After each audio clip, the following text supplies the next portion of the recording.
저는 오늘 말씀을 시작하기 앞서서 오늘 바이블 텔링 말씀이 에베소서 5장이었잖아요. 에베소 5장 말씀에서 굉장히 뭐랄까요? 저에게 임팩트를 준 말씀이 한 구절이에요, 딱. 5장 13절입니다. 제가 읽어드려 볼게요. 빛이 폭로하면 모든 것이 드러나게 됩니다. 드러나는 것은 다 빛입니다. 이 말씀이 오늘따라 더 이렇게 새롭게 깨달아지는 것이 뭐냐면 어두움을 폭로할 때 빛이 드러난다는 거예요. 빛은 어두움을 비치는 역할을 한다는 거죠. 그럼으로써 우리는 그것이 빛이라는 걸 깨닫게 된다. 그래서 말씀 자체가 우리에게 계속해서 우리의 어두운 것을 비춤으로써 그 말씀이 진리인 것이 우리에게 나타난다는 것이죠. 그래서 우리가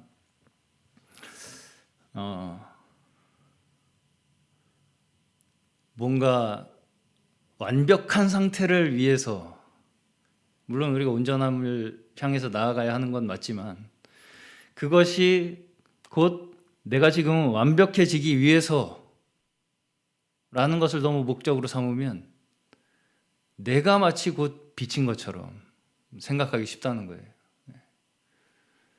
그러나 우리는 늘 사실은 비춤을 받아야 되는 자들이라는 것이죠. 그것을 통해서 계속해서 우리는 빛이 무엇인가, 진리가 무엇인가를 깨달아가는 자들이다. 그래서 우리의 모든 발걸음들이 말씀을 함께 묵상하고 우리에게 믿음으로써 깨달아지는 그 모든 과정들이 우리에게 있는 모든 어두움들을 드러내고 진리로 나아가게끔 하는 그 모든 과정들이다.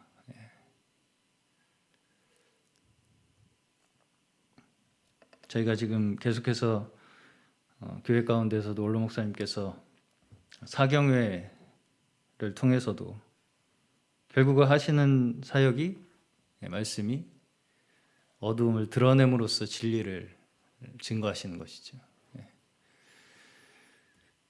이것이 우리에게 숨어있는 육체다라는 것을 우리가 깨달음으로써 진리가 무엇인지를 비로소 깨닫게 된다는 거예요. 오늘 저희 고린도전서 말씀을 통해서도 마찬가지로 그런 하나님께서 저에게 빛 비춰 주심으로써 우리가 나아가야 할 진리의 말씀 가운데 더 깊이 나아가는 저희 되었으면 좋겠습니다. 오늘 계속해서 고린도전서 9장의 말씀 가지고 함께 묵상을 해보려고 합니다. 오늘 제목은 바울의 변명. 바울이 변명을 했습니다. 고린도전서 9장에서. 그래서 저번 주에는 고린도전서 9장 전반부를 저번 주에도 함께 나누었어요. 그래서 저번 주에는 자유와 권리, 사도 바울께서 자유와 권리에 대해서 어떤 말씀으로 가르치고 있는가, 이것을 보았습니다. 그래서 8장의 마지막에서 사도 바울은 만일 자신이 먹는 음식이 형제를 넘어지게 한다면 자신은 평생 고기를 먹지 않겠다, 이렇게 선언을 하죠. 그러면서 이제 9장의 첫 구절에서부터 뭐라고 말씀을 하시냐면 내가 자유인이 아니냐, 이렇게 반문을 하면서 시작하죠. 자, 그래서 저희가 이제 저번 주에도 나누었던 말씀이 뭐였냐면 형제를 위해서 고기를 먹지 않는 것이 과연 자유냐 아니면 종이냐 이것에 대해서 말씀을 나누었었습니다. 자, 내가 말씀을 통해서 얻은 어떤 자유라고 생각하는 그것을, 내 권리를 마음껏 사용하는 것이 과연 자유냐. 그래서 제가 저번 주에 이것에 대해서 진짜 자유가 과연 그럼 무엇인가에 대해서 말씀을 드렸었습니다.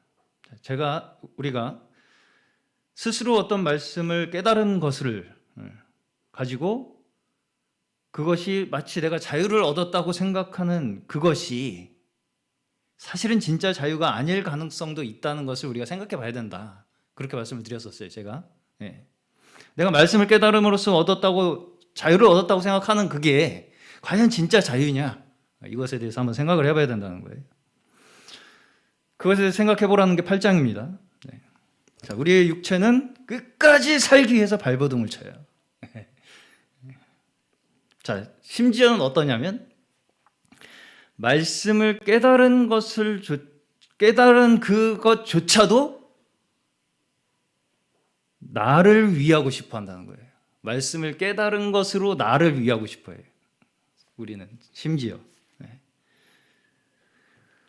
그래서 그 깨달은 것조차 내가 깨달은 거, 내가 이렇게 잘 깨달아서 내가 자랑하는 거예요. 내가 깨달은 그 말씀, 내가 이렇게 잘 깨달은 그 말씀을 자랑하는 거예요. 날 자랑하는 겁니다. 그건 결국은 말씀을 자랑하는 것이 아니고요.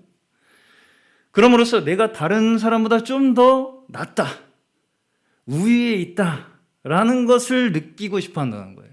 사람이 말씀을 깨닫는 그조차도 나를 위해서 깨닫는 것으로 생각하고 싶어 한다고요. 내가 다른 사람보다 좀 더 잘 깨달은 사람이 되고 싶어서.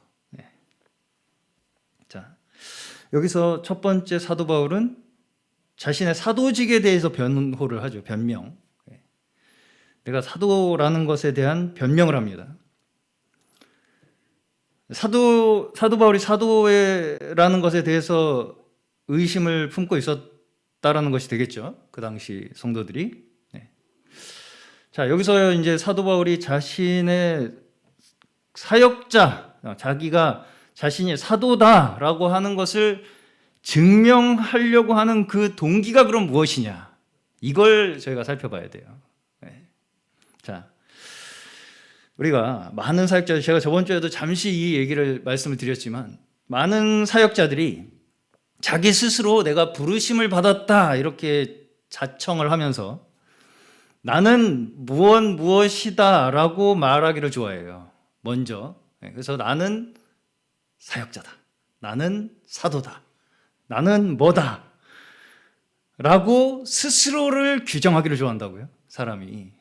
근데 사실상 이 우주 만물 가운데서 스스로 내가 누구라고 말할 수 있는 사람은 누구밖에 없습니까?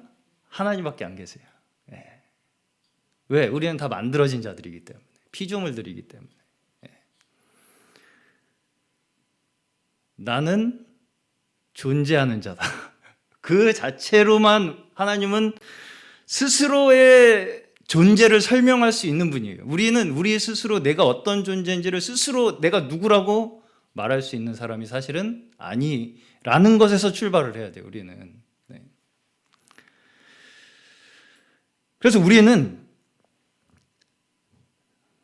우리의 존재의 의미, 정체성이 어디서 밝혀지냐면 우리의 서로의 관계성 속에서, 상호작용 속에서.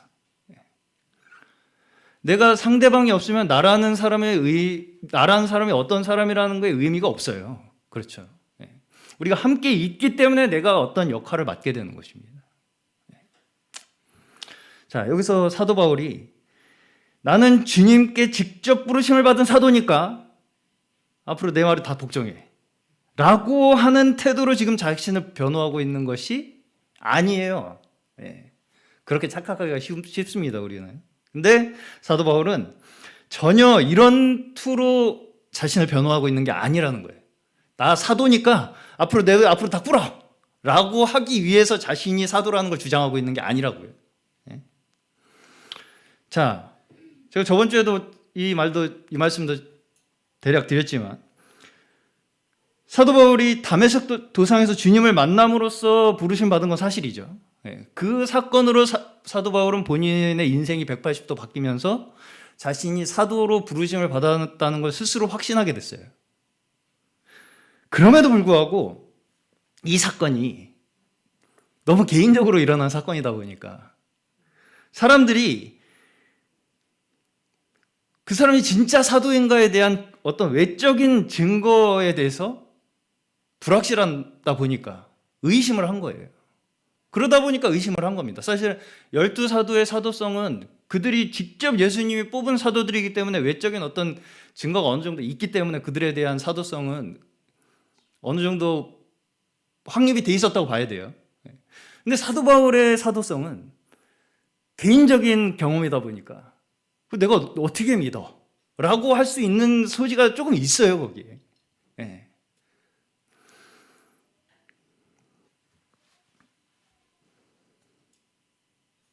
자, 여기 이제 고린도전서 9장의 초반부에 보시면 물론 사도 바울도 자신이 만난 주님, 자신을 직접 부르신 그 경험, 그것을 증거로 이야기를 먼저 하기는 합니다. 여기 보시면 내가 우리 주 예수를 뵙지 못하였습니까? 이렇게 이제 먼저 증언을 하죠. 증거를 해요. 그런데 여기서 우리가 생각하기보다 자기의 정체성을 예수님이 주님이 자신에게 직접 나타나셔서 자신을 부른 것에 그걸 가지고 증거를 삼으려고 하는 그 비중이 우리가 생각하는 것보단 작다는 거예요. 우리가 생각하기에는 사람들이 이런 의문을 품을 때마다 내가 다메섹에서 어떤 일이 있었는데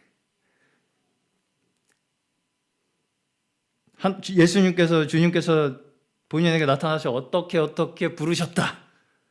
이런 일을 굉장히 자세하게 다시 계속해서 반복해서 말함으로써 내가 사도로 부르심을 받았다는 것을 증명하려고 할 것 같아요. 우리가 생각하기에는.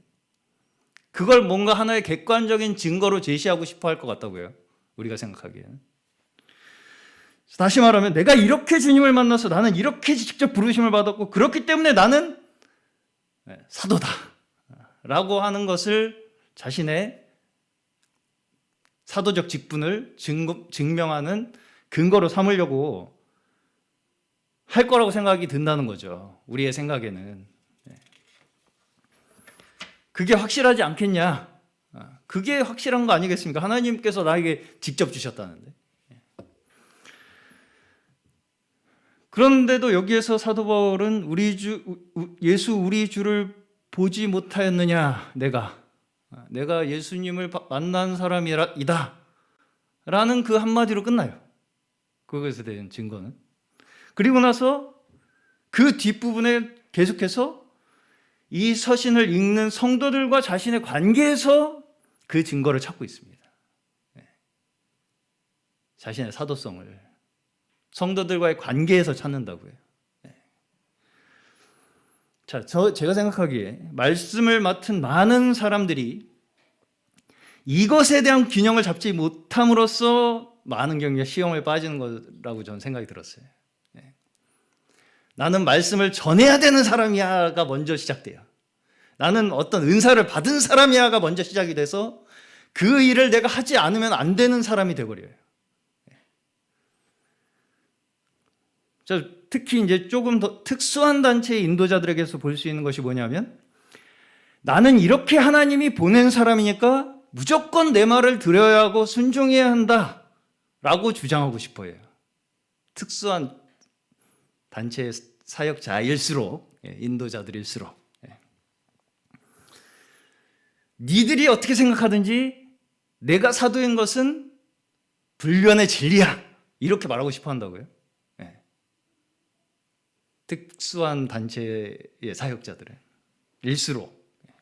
왜냐하면 난 하나님이 직접 보낸 사람이니까. 자, 이렇게 누군가 주장을 한다면 그것만 가지고 그 사람이 사도라는 걸 인정해야 될까요? 우리가? 너무나 많죠. 근데 이런 사람이 너무나 많아요. 여기서 이렇게 사도 바울이 자기가 사도라는 것을 스스로 증명해야 하게 된 이유를 생각을 해보면, 왜 이렇게, 이것도 주님께서 이렇게 예비하신 거 아니겠습니까? 왜 이렇게 자기의 사도임을 스스로 증명하게끔 하셨을까? 주님께서는 이 사도 바울처럼 크게 쓰임받은 사도를. 제가 계속해서 이 고린도전서 말씀을 나누면서 이야기하는 바지만, 이 고린도 교회는 이미 사도 바울에 의해서 복음이 전해진 교회예요. 그렇죠? 그 교회에 거짓 교사들, 율법적이고 지식적인 가르침을 가지고 들어온 자들이 있었기 때문이에요. 그들을 분별하기 위해서 이 서신들이 쓰여진 거죠. 이미 사도 바울에 의해서 복음이 전해져서 교회로 세워진 곳에 어떤 다른 가르침을 가지고 들어온 자들을 방어하기 위해서 이 서신들이 쓰여졌다고요. 그것이 이 서신들의 목적입니다. 그것을 먼저 우리가 알아야 돼요. 자, 여기서 중요한 건 사도 바울은 이미 이들에게 무엇이 있다고 확신을 했냐면 자신이 전한 복음이 그들 마음속에 있다고 확신을 했어요.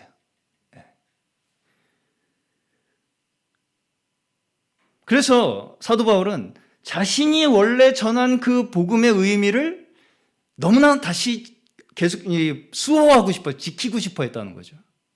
다른 가르침들에 대해서 자신이 원래 전한 복음을 지키고 싶어 했다는 거예요. 다시 말씀드리면 이 사람들에게 사도 바울이 이 서신을 쓰는 목적이 자기의 어떤 새로운 관점을 가르치기 위해서가 아니라는 거예요. 아니고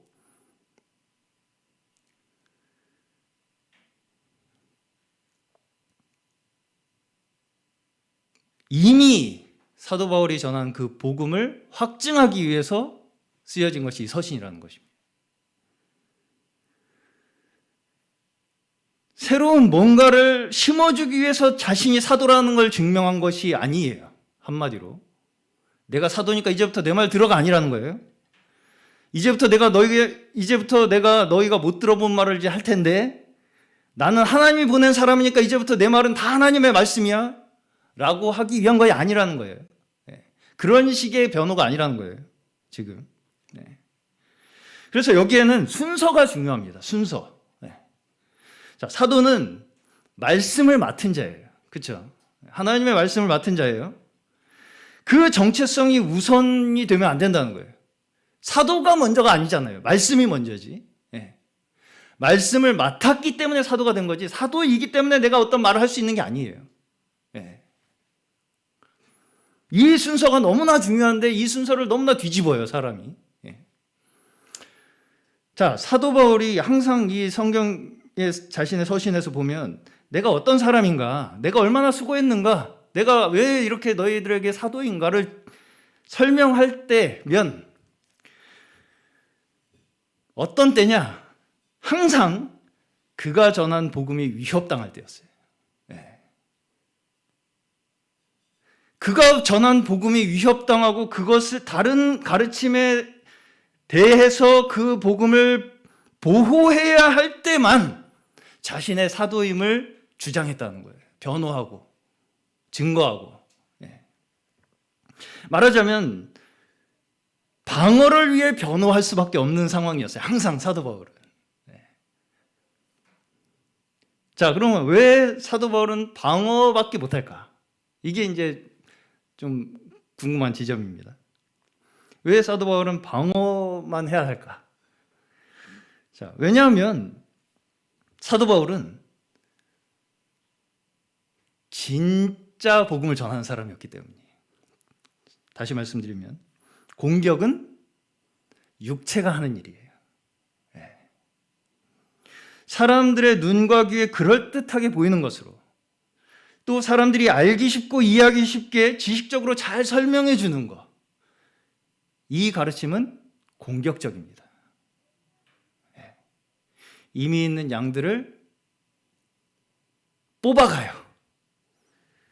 사람들에게 즉각적으로 뭔가 알게 해주는 것처럼 느끼게 해서 그야말로 양의 탈을 쓴 노략질을 하는 이리와 같이 영혼을 삼켜버립니다. 그래서 자신의 테두리에 가둬버려요. 그런 지식적으로 사람들을 가르치는 그 사람들은 공격적으로 사람들을 집어삼키려고 한다고요. 그에 비해서 하나님의 복음은 어떤가요? 모든 인류에게 보편적으로 전파된 말씀이에요. 네. 어떤 특별한 사람만 모아서 니들만 어떻게 할게라는 말씀이 아닙니다. 성경은. 네. 전 인류에게 구원의 말씀을 전하는 것이 성경의 복음이에요. 그래서 사실은 하나님의 복음은 우리의 삶, 인생 전체의 영역을 변화시키는 거예요. 이게 무슨 말씀이냐면, 자, 우리가 이제 거듭난다고 하잖아요. 구원받는 걸. 그러면 사실은 거듭남으로써 우리가 완전히 다른 삶을 살게 되는 거잖아요. 이제까지 살던 삶, 이제까지 우리가 바라보던 관점, 우리의 눈, 우리의 귀, 우리가 듣는 거, 우리가 생각하는 그 모든 게 다른 관점으로 완전히 바뀐다는 거예요. 거듭난다는 것. 자, 그런데 그러다 보니까 처음에는 사실은 헷갈립니다.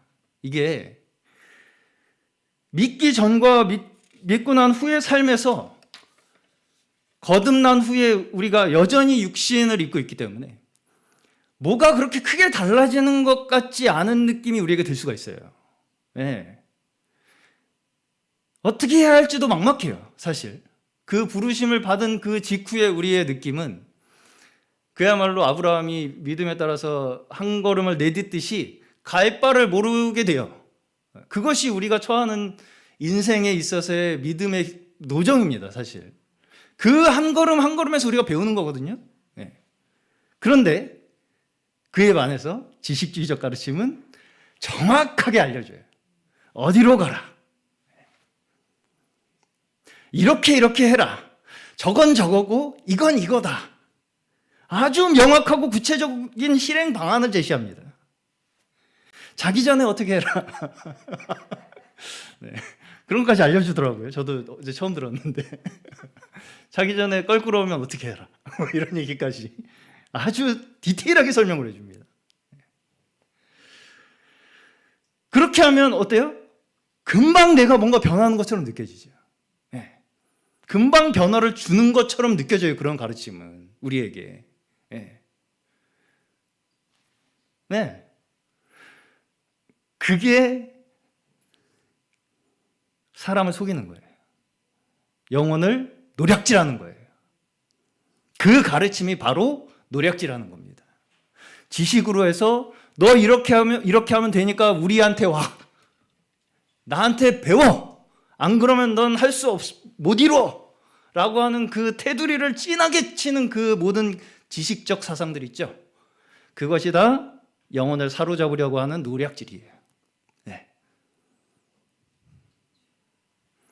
지식적 신앙은 선을 진하게 긋습니다. 선을 진하게 그어요. 영역 표시를 진하게 한다고요. 그 경계가 강하면 강할수록 지식적이라고 보셔도 무방합니다. 그 경계가 강하면 강할수록. 이렇게 해야 돼가 강할수록. 이렇게 해야 돼. 우리한테 와야 돼. 라가 강할수록 그것이 지식적인 가르침이라고 보셔도 무방하다고요.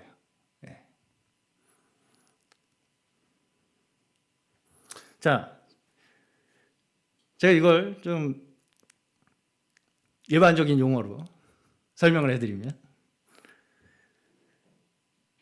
결국 뭘 얘기하는 건가 이게? 우리의 삶에 어떤 어떤 일부의 영역을 자기 전에 어떻게 하는 그런 한 삶의 어떤 한 순간, 한 일부를 구분해서 어떻게 하라는 방법을 가르치잖아요. 그렇죠? 네. 그래서 제가 이제 표현하기를 양식장 거룩. 자연산 거룩이 아니라 양식장 거룩. 거기서만 난 거룩한 거예요. 그 테두리 안에서만. 그렇게 가르쳐주는 거기서만 거룩한 거예요. 네. 그게 거룩하다고 생각하는 거예요. 그렇게 하면 거룩해져, 니네. 라고 가르치는 거. 그게 양식장 거룩. 네. 밖에 나가면 대처가 안 돼요. 네. 사실상 우리가 구체적으로 이렇게 하면 우리가 거룩해질 거라고 하는 그 방법들을 아무리 연구를 해도 내일 나에게 무슨 일이 일어날지 압니까, 우리가? 모르죠. 우리의 삶 전체를 그렇게 해결할 수 있을 거라고 생각하십니까? 불가능해요, 그건. 그렇게 방법으로 잘 때 어떻게 하고 일어나서 어떻게 하고 하는 그 방법으로 우리의 삶이 어떻게 되지 않아요. 유지가 되지 않아요. 그 짧은 찰나의 순간순간들에 일어나는 일이 얼마나 많은데, 우리에게 발생하는 감정들과 모든 커뮤니케이션들이 얼마나 다채롭고 다양하고 내일 어떤 일이 일어날지 모르는 게 우리의 삶인데. 그러니까 정해진 대로만 하려고 하는 거예요. 그 외에 다른 거 아예 하려고도 안 하고. 그러니까 수도원에 사는 겁니다. 그렇기 때문에. 우리가 우리의 삶 자체를 바라보는 관점이 바뀌지 않으면 우리는 절대로 즉각적인 대응을 할 수 없어요. 즉각적으로 내가 말하자면 성령의 인도에 따른 올바른 대응을 할 수가 없다는 거예요. 관점 자체가 바뀌지 않으면. 사실은 어떻게 한다라고 생각하는 그 모든 것들은 아직 관점이 바뀌지 않은 거예요. 예전 방식이에요. 율법의 방식. 성령의 인도의 방식이 아니고요. 그러다 보니까 이런 가르침에 익숙한 분들은 보면 특징이 있습니다. 비하하는 거 아닙니다. 사람을 대할 때나 또 사소한 일상생활 속에서 예상치 못한 상황에 어떻게 대응해야 될지 모르게 돼요. 대응력이 떨어지고요. 마치 로봇처럼 행동하게 되고요. 어색하게 행동하게 되고요. 사람들이 일반적으로 통상적으로 생각하지 않는 방식으로 행동하게 돼요. 그게 특징이에요. 허둥대게 되고요. 마치 세상에서 혼자 동떨어진 것 같이 약간 구름 위에 떠 있는 것 같이 느껴지게 그렇게 행동합니다. 말하자면 말과 자신의 행동에 차이가 있어요. 말은 이렇게 하는데 행동은 저렇게 하는. 말은 굉장히 모든 방법을 다 알고 있는 것 같은데 실제 말하자면 필드, 삶의 현장에 나갔을 때는 어떻게 해야 될지 모르게 되는 그런 결과들이 발생을 한다는 거예요. 이제 실례로 요새 저희 영상에 이제 댓글을 다시는 분들이 있는데요. 그 댓글을 다시는 분들 중에 동의를 하시는 분들도 있고 반대 의견을 가진 분들도 있어요. 근데 이제 저는 여기서 어떤 괴리를 좀 느끼냐면, 어떤 차이점이 좀 느껴지냐면,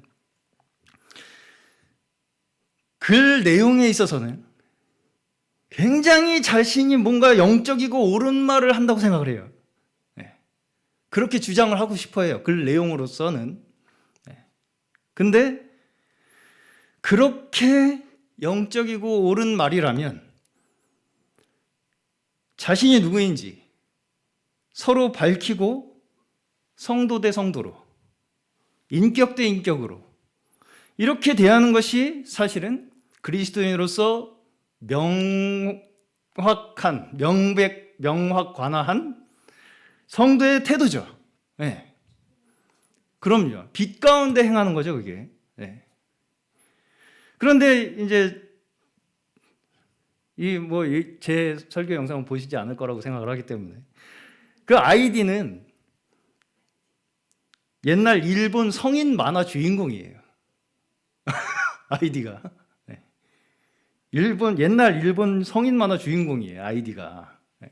그러면서 자기의 신분을 밝히지도 않으면서 마치 자신의 말이 굉장히 영적이고 옳은 말을 하는 것 같이 주장을 하는 그 자체가 너무나 이 괴리가 큰 거죠. 네.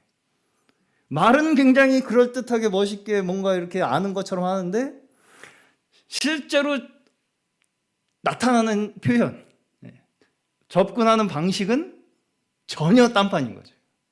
어떻게 해야 될 줄 모르는 거예요. 그런 실제적으로 내가 그 사람에게 어떻게 대할 때 어떻게 대해야 될지를 모르게 되는 거예요. 말만 있는 거죠. 생각만 있고.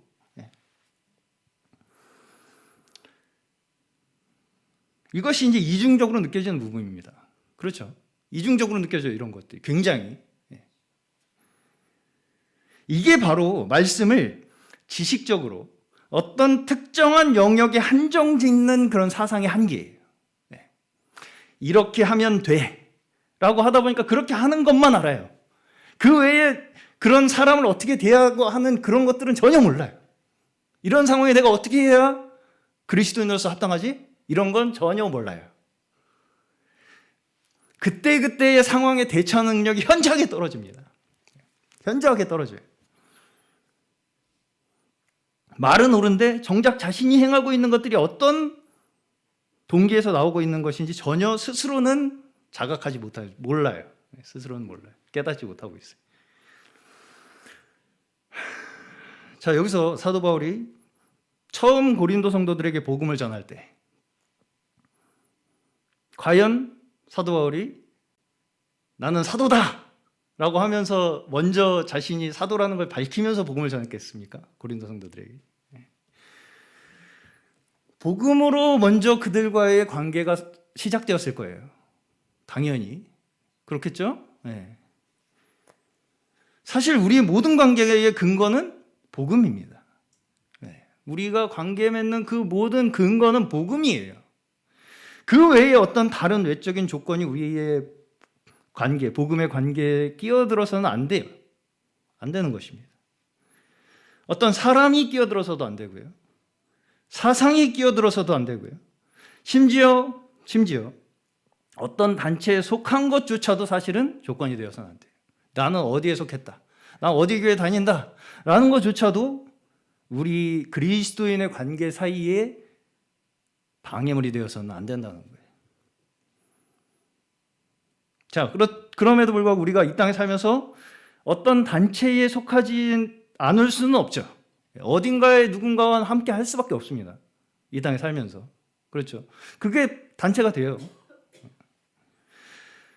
그러나 그것이 또한 본질은 아니다. 이것도 우리가 알아야 돼요. 이 땅에서 우리가 육신을 가지고 살아가는 동안 누군가와 함께 하는 것을 통해서 하나님께서 일하시는 거예요. 우리가 함께 하는 것을 통해서 하나님께서 일하시는 거예요. 그런데 여기에 와야만 우리는 복음의 관계에 있을 수 있어. 라고 주장하는 것은 복음이 먼저가 아니죠. 여기가 먼저죠. 여기에 와야만 우리는 복음으로 그때서야 관계가 형성돼. 라는 것은 복음이 먼저가 아니라 우리 이 테두리가 먼저예요. 자, 교회라는 공동체 자체가 복음으로 맺어진 관계, 그것의 확장으로서 이루어지는 거예요. 교회가 복음으로 우리가 맺어진 한 사람 한 사람의 그 관계의 확장으로 이루어지는 게 교회라고요. 그렇기 때문에 우리의 정체성은 복음 외에 다른 것이 절대로 될 수가 없습니다. 그렇기 때문에 사도 바울 또한 그들의 양심에 복음을 받은 그 심령에 대고 호소하는 거예요. 그들이 그렇게 존재하고 있는 그 자체가, 그 고린도 교회 성도들이 있는 그 자체가 자신이 전한 복음의 결과다. 그것이 아니냐, 이렇게 항변하고 있는 것입니다. 사도 바울이. 자, 주님께서 그를 사도로 부르신 것은 맞죠. 근데 여기 보시면 인친 것, 다시 말해서 확증한 것은 성도들이라는 거예요. 그러니까 사실은 이 두 가지가 연결돼 있어요. 떨어뜨릴 수가 없습니다. 주님께서 여기에 그걸 하라고 부르신 거예요, 그냥. 네. 따로 뭘 어떻게 해가지고 너는 뭐 그거니까 사도니까 뭐 어떻게든 알아서 뭐 이게 아니에요. 네. 모든 것을 다 하나님이 계획하신 거예요. 그 성도들에게 말씀을 전하게 하기 위해서 사도 바울을 거기에 사도로 보내신 거예요. 그렇기 때문에 하나님께서 부르신 그 사도가 그 성도들로 인해서 인쳐진다는 것이죠. 확증된다는 거예요. 자, 여기서 우리가 한 가지 혼동하지 말아야 하는 것은 여기서 사도 바울이 스스로 사도라는 것을 스스로 확증하는 그것을 나에게 함부로 적용해서는 안 된다는 것입니다. 서신서에서 증거하는 이 사도 바울의 복음에 대한 우리의 믿음의 확증, 우리가 복음을 누구한테 받았습니까? 복음을 분명하게 깨닫게 도와준 것이 누구예요? 사도 바울이라고 해야 돼요, 우리는. 네. 사도 바울이라고 해야 돼요. 네. 사도 바울이 이렇게 서신서를 통해서 복음을 분명하게 우리에게 증거했기 때문에 우리가 알게 된 거예요. 네. 그걸 그 어떤 다른 누구에게 제안하는 것 자체가 굉장히 조심스러운 일입니다. 사실상. 그리고 모든 우리 말씀 전하는 자들의 정체성은 여기에 있어야 돼요. 사도 바울의 복음에. 사도 바울이 사도로 부르심 받음으로써 증거한 이 복음. 정말 진정한 복음. 네. 그가 사도이기 때문에, 그가 사도로 부르심을 받았기 때문에 지금의 우리 또한 온전한 복음을 깨달을 수 있다는 거예요. 이것을 함부로 어떤 사람이든지 자신에게 대입하는 것은 위험한 일이에요. 사도 바울도 이렇게 얘기했으니까 나도 이렇게 이야기할 수 있다 라고 하는 건 굉장히 위험한 일이라는 거예요. 조심스러운 일이고요. 우리는 성경에 근거해서 사도 바울이 전한 그 복음 위에서 사실은 우리도 그 열매예요. 사도 바울이 여기서 너희가 내 열매가 아니냐고 했잖아요. 그 열매 중에 나도 하나라는 거예요. 네. 고린도 성도들만이 아니고요. 나에게 이 성경이 주어졌잖아요. 사도 바울의 가르침이 나에게 주어졌잖아요. 그럼 그 열매도 나도 그 열매라고요. 사도 바울의 열매.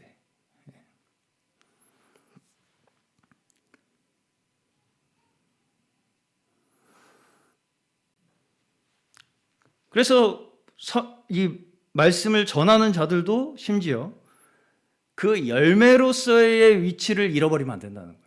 사도 바울의 복음의 열매로서 나도 그 말씀을 전한다. 사도 바울의 복음을 전한다. 라는 그 위치를 절대 잊어서는 안 된다는 거예요. 이것을 자칫 자신과 동격으로 사도 바울이 그렇게 했으니까 나도 그렇게 할 수 있다라고 하는 그 자체가 결국은 어떤 결과를 가지고 오냐면 성경과 나를 동격으로 만드는 거예요.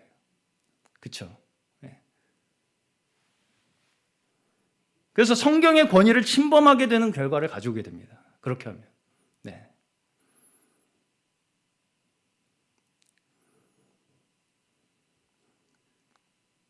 성경을 기록한 사도 바울의 복음의 권위를 우리는 그 아래에 있어야 돼요. 반드시. 그것이 우리가 성경을 근거하여 믿는 복음을 받은 자들의 합당한 태도예요. 네. 자, 여기서 사도 바울은 자신의 권리에 대한 이제 이야기를 합니다. 자, 말하자면 권리라는 것은 보편적으로 사람들이 가져야 한다고 생각하는 어떤 하나의 자격이에요. 자, 여기에 있어서도 지식적인 사상을 가진 사람들이 사도 바울을 판단을 하는데 어떻게 판단을 했냐? 사도 바울이 하는 행동들이 저게 맞는 건가? 저게 영적인 건가? 하는 의심을 하고 있었다는 거예요. 그러니까 사도인지 아닌지 의심을 했다는 거죠. 자, 말하자면 사역을 하면서 사도 바울이 사역을 하면서 복음을 전하면서 어떤 물질적 대가를 교회를 통해서 받는 것이 옳은 것인가 하는 이런 의문을 가졌다는 거예요. 그러니까 이제 사도 바울이 복음을 전해서 생활을 유지하려고 하는 것이 아닌가 하는 의심이 있었던 것 같습니다. 이 고린도 교회에. 근데 이제 여기 내용을 미뤄볼 때 사도 바울이 물질적 대가를 받고 있는 것을 변호하려고 쓴 말이 아니죠. 안 받고 있었어요. 포기했다고, 자신은 그 권리를 포기하고 있다고 했기 때문에 그 권리를 사용하지 않고 있다고 말하고 있습니다. 자, 여기 당시 문화를 들여다보면 당시 이제 그 고린도 지방에 철학자들, 연설가들이 있었어요. 그런 교사들이 있었다는 것이죠. 사상가들. 이 사람들이 광장에서 연설을 하는 것을 직업으로 삼고 있었다는 거예요.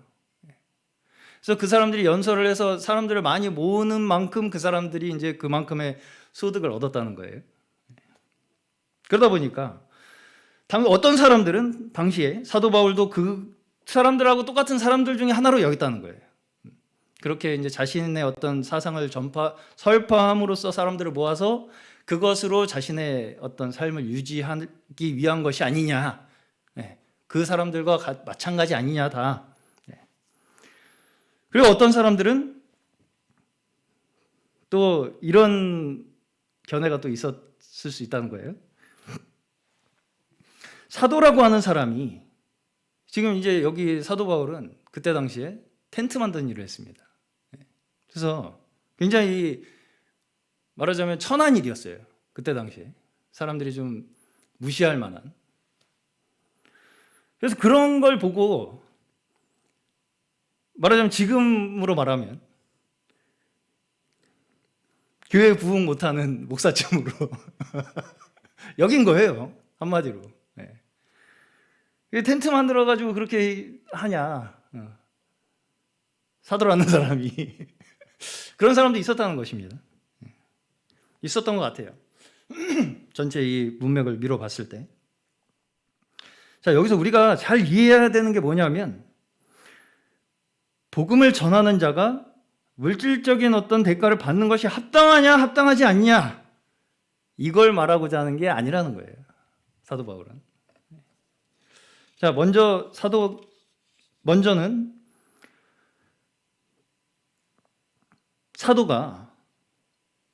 이 사도 바울이 물질적 대가를 위해서 일하는 사람이라고 생각하는 그 사람들에게 이제 이야기를 합니다. 그러면서 영적인 것으로 씨를 뿌렸으면 물질적으로 거두는 것이 뭐가 잘못된 것이냐 이렇게 얘기를 해요. 사도 바울이. 자, 무슨 말이냐면 결국은 복음의 일도 세상 속에서 일어나는 그 원칙에서 크게 벗어나지 않는다는 거예요. 비슷한 면이 있다는 것입니다. 근데 여기서 보시면 사도 바울은 물질적인 지원을 소위 이제 사례를 받지 않고 있음에도 불구하고 사도에게 물질적으로 이렇게 지원하는 것, 공급하는 것을 변호해요. 자신은 받지 않고 있는데도 변호해요. 자, 하나님의 일을 하는 사람도 세상에서 일하는 사람들이 그 일에 대한 어떤 결과를 얻고자 하는 그 원칙에서 크게 다르지 않다는 얘기예요. 자, 어떤 일이든 시간과 물질과 에너지가 드는 것이 사실이고요. 그 결과를 얻기 위해서 일하는 사람에게 그 일을 하도록 하는 것은 사실은 당연한 이치라는 것입니다. 이 세상에서 일어나는 일들이. 그래서 결국은 그 사람이 뭘 위해서 일하는 사람인가를 그 사람의 외적인 기준, 그 사람이 돈을 받느냐 안 받느냐 이런 걸 가지고 판단할 수 있는 게 아니라는 거예요. 뭘로 그걸 판단하겠습니까? 월급 명세 가지고 그 사람이 싹뿐인지 아닌지 판단하겠습니까? 그런 걸로 판단할 수 없다는 거예요. 오히려 그걸 변호하고 있습니다. 지금 사도 바울은. 그런 일을 하는 사람이 복음을 위해서 일하는 사람을 그렇게 함께 협조하는 것이 당연한 일이다. 이렇게 얘기를 하고 있는 거예요. 그럼에도 불구하고 사도 바울이 이런 권리를 쓰지 않는다고 이야기를 해요. 자신은. 그것이 당연한 일이고 원래 그런 것이 세상의 이치지만 심지어 하나님께서도 구약에서 그렇게 명하셨다고까지 이야기를 하지만 그럼에도 불구하고 사도 바울은 이런 권리를 나는 쓰지 않겠다라고 합니다. 왜 쓰지 않겠다고 하는 이유가 뭔가요? 그것이 성경적이어서인가요? 성경적이어서겠습니까? 아닙니다. 성도들의 믿음이 연약해서예요. 그 연약한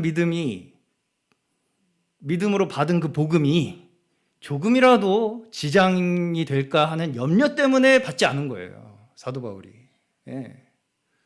성도들에게 전한 그 복음을 보호하기 위해서 안 받은 거지, 그게 성경적이라서 안 받은 게 아니라는 거예요. 사실상 성장한 성도와 사역자의 관계라면 더 복음의 일에 매진할 수 있도록 돕는 것이 사실은 성장한 성도와 사역자의 관계입니다. 사실은. 다시 말해서 사도로서 복음의 일을 하는 자가 물질적으로 거두는 것은 당연한 일이다. 그럼에도 불구하고 너희들의 약함을 위해서 나는 그렇게 하고 있지 않다라는 것을 이야기하고 있는 거예요. 사도 바울은. 이런 설명으로 사도 바울의 이제 양측의 의견이죠. 바울도 돈 벌어먹고 살려고 저렇게 하는 거 아니냐 하는 한쪽의 사람들과 부흥도 못하는 능력도 없는 사도라고 하는 저 사람, 손으로 먹고 일해서 하는 저 사람이 저렇게 사도 맞냐? 라고 하는 양측의 의견에 다 답변을 하고 있는 것입니다. 이렇게 해서. 그러면서 자신의 자랑은 내가 돈을 뭔가 이 물질적인 지원을 받고 안 받고에 있는 것이 아니라 내 권리를 포기하는 그 삶 그 자체가 내 자랑이라고 얘기를 해요. 이 얘기는 이제 다음 주에 조금 더 나눠야 될 것 같고요. 자, 마지막까지 사도 바울은 자신이 포기했다는 것조차, 심지어 내가 포기했다는 것조차 자랑할까 두려워했어요. 난 이렇게 포기한 사람이야 라는 자랑조차 할까 두려워했어요. 사도 바울이. 자, 여기 마지막 27절 보시면 내가 복음을 전하고 버림받을까 두렵다고 얘기를 하잖아요. 이게 무슨 얘기냐면 자신이 복음을 전하고 나서 나는 이렇게 대단한 복음을 전한 사람이야 라고 자랑하는 그 마음이 나에게 들어오는 순간 난 버림을 받는 사람이 된다는 거예요. 그걸 염려했다는 거예요. 사도 바울이. 내가 그렇게 될까 봐. 그 마음조차 나는 절제한다. 내가 자랑하는 그 모든 것을 난 절제하겠다. 라는 것을 이야기하는 것입니다. 우리는 어떤 작은 것이라도 그것이 우리 관계에 있어서의 하나의 어떤 조건이 되어버린다면 그것은 결국은 나의 자랑이 되어버려요.